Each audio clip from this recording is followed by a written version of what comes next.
Wait. Move. Come. Come to the center. Hands up. இன்னும் கொஞ்சம். Good.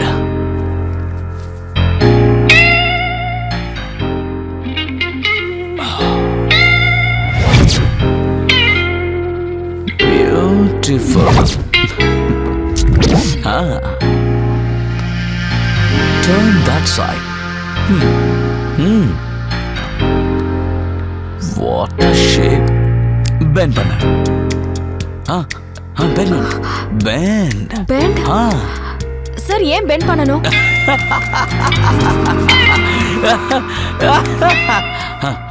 உனக்கு இருக்கிற குவாலிஃபிகேஷனுக்கு 50,000 என்ன?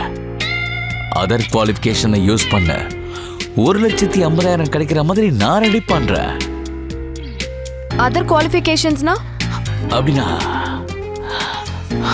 உனக்கு இருக்கிற செக்ஸி ஃபிகர். யூ நோ மேரே சௌத்ரி கேஸ் உனக்கு கண்டிப்பா தெரிஞ்சிருக்கும். எம்எல்ஏங்க, எம்பிங்க, போலீஸுங்க, ஐபிஎஸ் இவங்க எல்லாருக்கும் எங்க கம்பெனி கூட டைப் இருக்கு. அவங்க எல்லாருக்குமே நீ செக்ஷுவலா ஃபேவர் பண்ணணும். அவங்க எல்லாரும் எப்படி யூஸ் பண்ணிக்கணும்னு எனக்கு நல்லாவே தெரியும். நீ மட்டும் அதை பண்ணனா 50,000 சம்பளம் என்ன? கார், பங்களா, everything I will do that forever. Only one.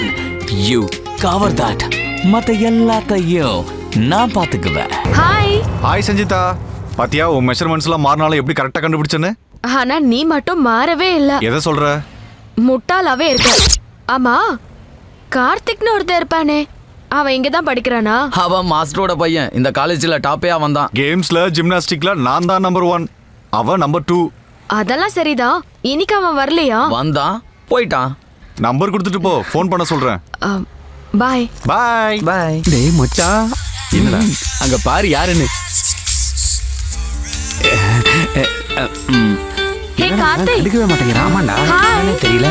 எது கொஞ்சம் வெயிட் பண்ணி பாப்போம். என்னாச்சு அவ்வளோ சீரியஸா புக் படிச்சிட்டு இருக்கான்? புக் பேர் என்ன? நீங்க சாமானியர்கள் அல்ல. Oh, it's right. கரெக்ட் தானே? You are not an ordinary person.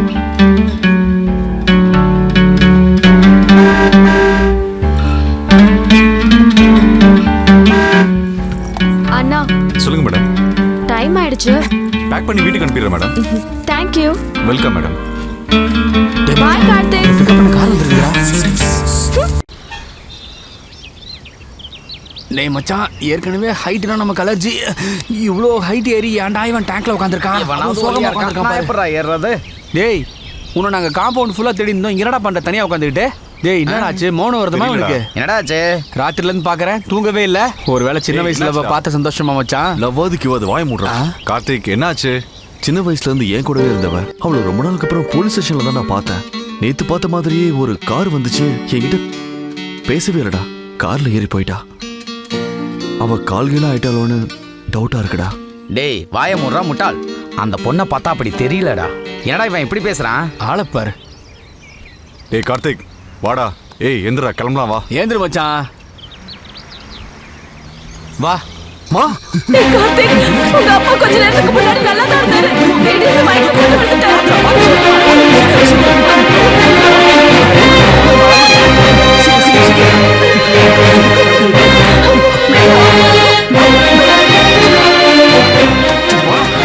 சித்தப்பா கதவு தொடங்க. என்ன கார்த்திக்? அப்பா மயக்கம் போட்டு விழுந்துட்டாரு. சித்தப்பா எனக்கு ரொம்ப பயமா இருக்கு.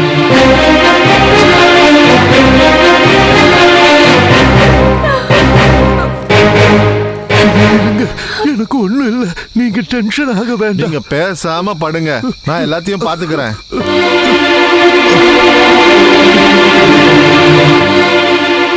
டேய் கார்த்திக், அப்பாவுக்கு சீரியஸா இருக்கு, என்னால முடியாது. பட்டணத்துக்கு தான் கூட்டிட்டு போனோம். வேண்டாப்பா, எனக்கு பட்டணம் கிட்டலாம் வேண்டாம். ஏற்கனவே இவன் படிப்புக்காக நான் கடங்காரன் ஆயிட்டேன். அப்பா நீங்க எதுவும் பேசாதீங்க. நம்ம கிட்ட அரசு காப்பீடு இருக்கு, பணம்லாம் தேவையில்ல. ஐயோ ராமா, இவனுக்கு நான் என்ன சொல்லி புரிய வைப்பேன்? அந்த காப்பீடுனால எல்லாம் ஒன்றும் பிரயோஜனம் இல்லை. பணம் கட்ட சொன்னா யார்கிட்ட வாங்கி கட்டுவா நீ? அப்போ உங்களை கெஞ்சி கேட்கிறேன், நீங்க கொஞ்சம் பேசாம இருங்க. டேய் கார்த்திக், இப்போ ஆம்புலன்ஸுக்கு ஃபோன் பண்ணா எப்போ வரும்னு தெரியாதுடா. நீங்க ஆம்புலன்ஸ் எல்லாம் நம்பிட்டு இருக்காதீங்க. நான் ஒரு விஷயம் சொல்றேன் கேளுங்க. கணேஷ் சார், எங்க அப்பா கொஞ்சம் சீரியஸா இருக்கு. சிட்டி ஹாஸ்பிட்டல் கூட்டிட்டு போகணும். கார் கீக்கு இருடா. உனக்கு என்ன பார்த்தா எப்படிடா தெரியுது? என் கார் என்ன கேடுகட்ட கவர்மெண்ட் ஆம்புலன்ஸ் மாதிரி தெரியுதா உனக்கு? நான் தரமாட்டேன்டா. நான் வந்தது உங்ககிட்ட பெர்மிஷன் வாங்குறதுக்காக இல்ல. Car key car. Doctor please என்னன்னு பாருங்க. ஓகே நீங்க ஹாஸ்பிடல் வந்துட்டீங்கல்ல, நாங்க பார்த்தா பாத்துக்கிறோம். பெரலைசஸ் ஸ்ட்ரோக் மாதிரி இருக்கு. அது வென்டிலேட்டர் தேவைப்படும்னு நினைக்கிறேன். உங்ககிட்ட இன்சூரன்ஸ் இருக்கா? இல்ல சார், அரசு காப்பீடு இருக்கு. காப்பீடு கார்டுல இந்த கேஸ் கவர் ஆகாது. 1 lakh டெபாசிட் பண்ணுங்க, உடனே அட்மிட் பண்ணிடலாம். 1 லட்சமா? அவ்வளவு பணம் இல்ல மேடம். அவ்வளவு பணம் இல்லைன்னா எப்படிங்க? இது கவர்மெண்ட் ஹாஸ்பிட்டல் இல்ல, கார்ப்பரேட் ஹாஸ்பிட்டல். புரியுதா? அப்போ பணம் இருக்கணும் தான் வைத்தியமா? ஏழைங்க சாக வேண்டியதானா? நீ கொஞ்சம் சும்மா இருடா please doctor. Hello what going on here? பணத்தை கட்டிடுறோம். பேஷண்ட் அன்கான்ஷியஸ் சார், பணம் இல்லைன்றானுங்க. இங்க பாருங்க மிஸ்டர், ஆக்சுவலா இங்க ரூம் எதுவும் காலியா இல்ல. பேஷண்ட் கண்டிஷனும் சரியில்லை, அன்கான்ஷியஸா இருக்காரு. நீங்க லேட் பண்ண பிரச்சனை அவருக்கு தான். நீங்க முதல்ல இவரை கவர்மெண்ட் ஹாஸ்பிட்டல் கூட்டிட்டு போங்க. சார் ப்ளீஸ் சார், அங்க போற வரைக்கும் உயிரோட இருப்பாரான்னு தெரியல. முதல்ல ட்ரீட்மெண்ட் பண்ணுங்க சார். நான் காலையில பணத்தை கட்டிடுறேன். இப்ப பிரச்சனை பணம் இல்ல, பெட்ஸ் எதுவுமே இல்ல. இப்போ எங்களையும் கொஞ்சம் புரிஞ்சுக்கோங்க. பாய், ஆம்புலன்ஸ் அரேஞ்ச் பண்ணுங்க.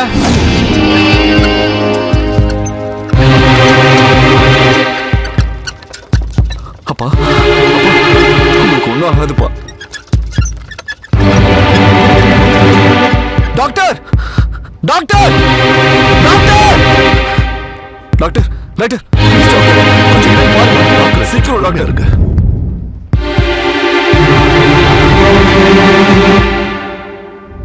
உயிர் போயிடுச்சுப்பா. இறந்தவரை கூட்டிட்டு வந்து பழைக்க வைக்க சொன்னா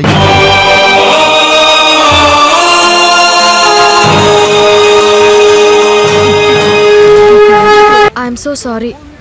உன் பெர்மிஷன் இல்லாம நான் இங்க உட்கார்ந்துகிட்டதுக்கு. Karthik, I want to talk to you. என்ன பேசணும்? இது வரைக்கும் நான் என் வாழ்க்கையில யாருக்கும் விளக்கம் கொடுத்ததில்ல, கொடுக்க வேண்டிய அவசியமும் இல்லை. ஆனா உனக்கு உண்மை தெரியணும்.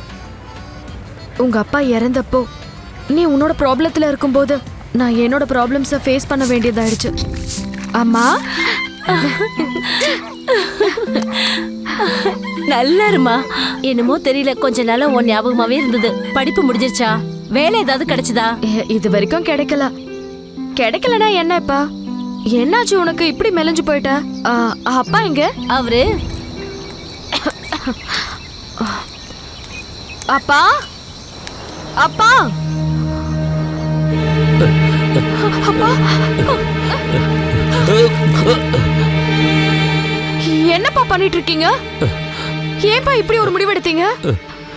எங்களை நரகத்துல விட்டுட்டு நீங்க மட்டும் சந்தோஷமா போய் சேர்ந்துடலான்னு பாக்குறீங்களா?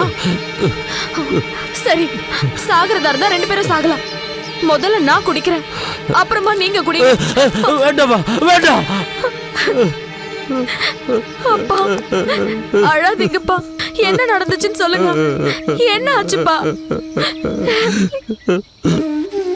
என்ன பண்றதுப்பா? தண்ணி இல்லாம வயலெல்லாம் காஞ்சி போச்சு. ஏற்கனவே நிறைய கடன் வாங்கியிருக்கோம். இப்ப மறுபடியும் 1 லட்சம் ரூபாய் கடன் ஆயிருச்சு. இதை நான் எப்படி கட்டுவேன்? நாமெல்லாம் எப்படி உயிர் வாழ்றது? அதுக்காக எங்களை விட்டுட்டு போயிடுவீங்களா? நீங்க போயிட்டீங்கன்னா எங்க கெதி என்ன ஆகும்? விவசாயி செத்தா போதும்மா. நான் செத்த உடனே கடனை எல்லாம் தள்ளுபடி பண்ணிடுவாங்கம்மா. நான் செத்ததுக்காக அரசாங்கம் 6 லட்சம் ரூபாய் பணம் கொடுக்கும். அப்புறம் உங்க அம்மாவுக்கு கூட பென்ஷன் வருமா?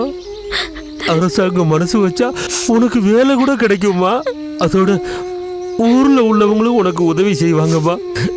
நான் உயிரோட இருந்து என்ன பிரயோஜனம்மா? யாருக்கும் உபயோகம் இல்ல. அப்படி பேசாதீங்கப்பா. நீங்க இல்லாம இதெல்லாம் எங்களுக்கு எதுக்கு? நான் இப்ப ஊர்ல இருந்து எதுக்கு வந்திருக்கேன்னு தெரியுமா? நான் கேம்பஸ்ல செலக்ட் ஆயிருக்கேன். நல்ல வேலை கிடைச்சிருக்கு. 50,000 ரூபாய் சம்பளம்ப்பா. எவ்வளவு நல்ல செய்தி சொல்லியிருக்க தெரியுமா? ஆமாப்பா. நம்ம கடன் எல்லாத்தையும் நானே அடைச்சிருவேன். வேலை கிடைச்சிருச்சுன்னு போய் சொல்லிட்டேன். ஆனா மாசம் மாசம் அவங்களுக்கு எப்படி பணம் அனுப்புறதுன்னு ஒன்றும் புரியல. சீரியஸாவே வேலை தேடி எல்லா கம்பெனியும் ஏறி இறங்குனேன். ஆனா கவர்மெண்ட் ஃபீஸ் ரீஎம்பர்ஸ்மெண்ட் பண்ற வரைக்கும், டிகிரி சர்டிஃபிகேட் காலேஜ்ல கொடுக்க மாட்டேன்னு சொல்லிட்டாங்க. இந்த மாதிரி நிலைமையில தான் என் கிளாஸ்மேட் அங்கிதாவை மீட் பண்ணேன். கடவுள் ஏன் நம்மளுக்கு இவ்ளோ அழகா கொடுத்திருக்காரு? தேவைப்படுறவங்களுக்கு பரிமாறதான். I am very happy. நீயும் ஹாப்பியா இருக்கணும்னா என் கூட வந்துரு. வரேன். என் அம்மா அப்பா சந்தோஷமா இருக்கிறதுக்காக என்னோட சந்தோஷங்கள், என்னோட கனவு, என்னோட காதல் எல்லாத்தையும் சாக்ரிஃபைஸ் பண்ண நான் தயாரா இருக்கேன். இப்படிதான் நான் வாழ்க்கையோட காம்ப்ரமைஸ் பண்ணிக்கிட்டேன். உன்கிட்ட நெருங்கணும்னோ இல்ல நீ என்னை ஏத்துக்கணும்னோ இதெல்லாம் நான் உன்கிட்ட சொல்லல. அந்த ஆசையெல்லாம் நான் எப்பவும் அழிச்சிட்டேன். ஒரு ஃப்ரெண்டா என்னோட ஃபீலிங்ஸை ஷேர் பண்ணிக்கிட்டேன். நீ அதை புரிஞ்சுக்கிட்டா போதும், வேற எதுவும் வேண்டாம்.